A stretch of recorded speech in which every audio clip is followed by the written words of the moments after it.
નમસ્કાર, આપ જોઈ રહ્યા છો TV9 સમાચારો સાથે હું છું માનસી સોની। નજર કરીએ ન્યૂઝ ફટાફટ પર। આજે સૌરાષ્ટ્ર અને કચ્છમાં પડશે ભારેથી અતિ ભારે વરસાદ। રાજ્યમાં અત્યાર સુધી સરેરાશ કરતાં 1% વધુ વરસાદ। ભારે વરસાદની આગાહીના કારણે માછીમારોને દરિયો ન ખેડવા સૂચના।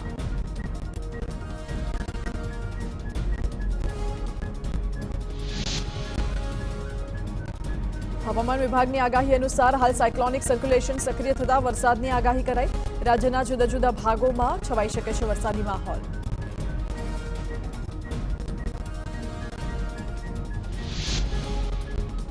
બોટાદ શહેરમાં વરસ્યો ધોધમાર વરસાદ। Paliyad, station road, tower road સહિતના વિસ્તારોમાં પાણી ફરી વળ્યા। લાંબા વિરામ બાદ સારો વરસાદ થતા ખેડૂતોમાં ખુશી।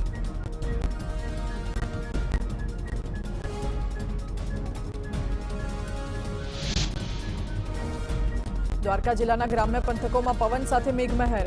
ભાડથર, કેશોદ, ભીંડા, લાલુકા, ઢાકશેરડી ગામોમાં વરસાદ બાદ સ્થાનિક નદીઓમાં ઘોડાપૂર આવ્યા।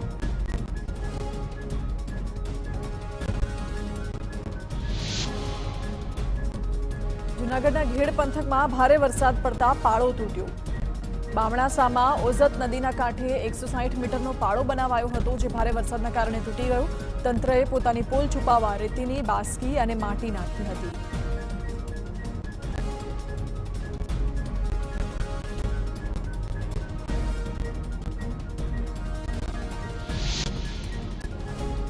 જૂનાગઢ જિલ્લાના ઘેડ પંથકમાં ફરી વળ્યા વરસાદી પાણી। મૂળિયાશા અને બામણાસા ગામના ખેતરોમાં પાણી ફરી વળ્યા। ખેતરમાં પાણીનો ધસમસતો પ્રવાહ વહેતો જોવા મળ્યો।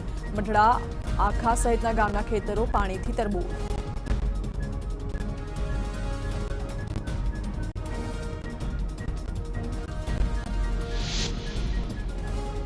સુરેન્દ્રનગર જિલ્લાના ચોટીલા પંથકમાં વરસાદ। વીજળીના કડાકા સાથે પડ્યો સાંબેલાધાર વરસાદ।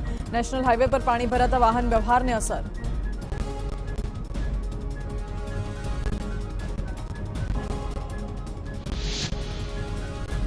સુરેન્દ્રનગર જિલ્લામાં લાંબા વિરામ બાદ ધોધમાર વરસાદ। તમામ તાલુકાઓમાં ગાજવીજ સાથે વરસ્યા મેઘરાજા।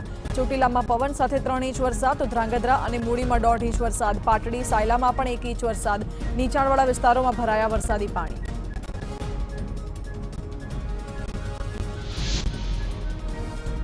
મોરબીના ટંકારાના ઓટાળા ગામે પાણીમાં ફસાયા વૃદ્ધ। નદીનું પાણી બેઠા પુલ પરથી વહેતા વૃદ્ધ ફસાઈ ગયા। ઉપરવાસમાં ભારે વરસાદના કારણે પુલ પરથી નદી વહેવા લાગી। અમરેલીમાં પાણીના પ્રચંડ પ્રવાહ સાથે જોખમી રમતનો યુવકનો વીડિયો વાયરલ। લાઠીના શેખ પીપરિયા ગામનો ગાગડિયા નદી પરનો વીડિયો। ગઈકાલે પડેલા 4 ઇંચ વરસાદમાં પાણીનો ધસમસતો પ્રવાહ વહેતો થયો। યુવકની આવી મસ્તી જીવલેણ સાબિત થઈ શકે। સુરતના ડાંગર પકવતા ખેડૂતોએ મુખ્યમંત્રીને કરી રજૂઆત। નિકાસ ડ્યુટી 20%થી ઘટાડી 10% કરવા અને પોષણક્ષમ ભાવ આપવા રજૂઆત। રજૂઆત સમયે મંત્રી મુકેશ પટેલ અને ધારાસભ્ય સંદીપ પટેલ હાજર રહ્યા।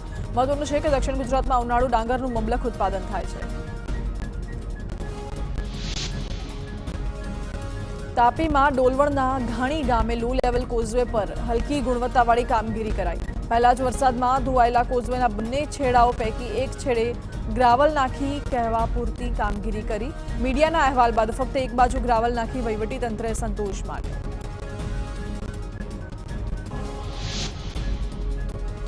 સુરત શહેરના ઉધના વિસ્તારમાં પાલિકાની કામગીરી। જર્જરિત ઝૈનબ એપાર્ટમેન્ટ ખાલી કરવામાં આવ્યું। પાલિકા દ્વારા પાણી કાપ તેમજ ડ્રેનેજ કનેક્શન કાપી નાખવામાં આવ્યા, તો ડીજીવીસીએલ દ્વારા વીજ કનેક્શન કાપી નાખવામાં આવ્યા। એપાર્ટમેન્ટ જર્જરી હોવા છતાં 20 પરિવાર વસવાટ કરતા હતા।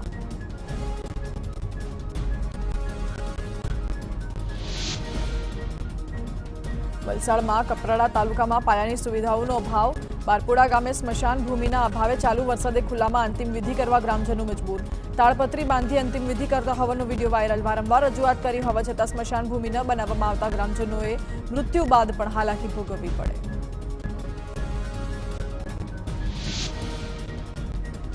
દાદરાનગર હવેલીની પ્લાસ્ટિક કંપનીમાં લાગી ભીષણ આગ। પ્લાસ્ટિકના કેરેટ બનાવતી કંપનીમાં વિકરાળ આગના પગલે આસપાસમાં અફરાતફરી ફેલાઈ। પ્રાથમિક દ્રષ્ટિએ શોર્ટ સર્કિટને પગલે આગ લાગી હોવાનું અનુમાન। 6થી વધુ ફાયર ફાઇટર દ્વારા આગ પર કાબુ મેળવાયો।